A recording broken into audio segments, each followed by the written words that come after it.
আমাদের এই ফলের উপর বর্তমান সরকার নতুন করে আরো 10% শুল্ক আরোপ করছে।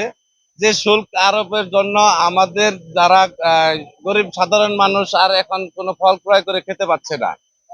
আমরা এই শুল্ক প্রত্যাহারের জন্য সরকারের কাছে জোরালো আবেদন জানাচ্ছি, এবং যাতে আমাদের এই ব্যবসাকে ধ্বংসের হাত থেকে রক্ষা করে সরকার, যাতে কোনোভাবে আমাদের এই 10% সম্পূরক এই শুল্কটা যাতে কোনোভাবে আর এটা আমাদের উপরে না চাপায় দেয়। যদি এটা আমাদের শিথিল রাখে তাহলে আমাদের সারা বাংলাদেশে যারা এই ফল খাচ্ছে তারা গরিব মানুষ যারা আছে তারা সুন্দরভাবে ক্রয় ক্ষমতার মধ্যে থাকবে। এটা বিলাসী কোনো পণ্য নয়। সরকার এই ড্রাগস, সিগারেট, বিড়ির উপরে যে হারে শুল্ক বাড়াইছে, আমাদের এই ফলের উপরে ঠিক সেটা মনে করি সেই শুল্কটা আসলে বাড়াইছে। আসলে এটা আমাদের ভোগ্য পণ্য।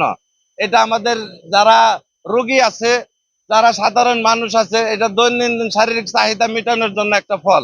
যদি এটা ক্রয় ক্ষমতার মধ্যে না থাকে তাহলে কোনোভাবেই সাধারণ মানুষ কিনে খেতে পারবে না, এবং শারীরিক ভাবে মানুষ অসুস্থ হয়ে পড়বে। আমরা চাচ্ছি এটা যাতে অতি দ্রুত সময়ের মধ্যে বাংলাদেশ সরকার এই শুল্কটা প্রত্যাহার করে নেয়, বর্ধিত শুল্কটা প্রত্যাহার করে। আজকে আমাদের এই কর্মসূচি সারা বাংলাদেশ ব্যাপী আমাদের কেন্দ্রীয় কমিটির নির্দেশনায় আমরা আজকে আমাদের এই কর্মসূচি পালন করছি।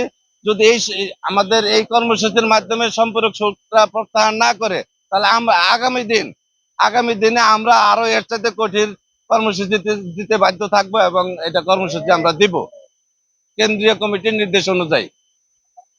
আমরা বাইপাইল আড়ত ব্যবসায়ী কল্যাণ সমিতির পক্ষ থেকে আমাদের এটা ঘোষণা থাকবে, এবং আমি সভাপতি মোহাম্মদ আয়ুব।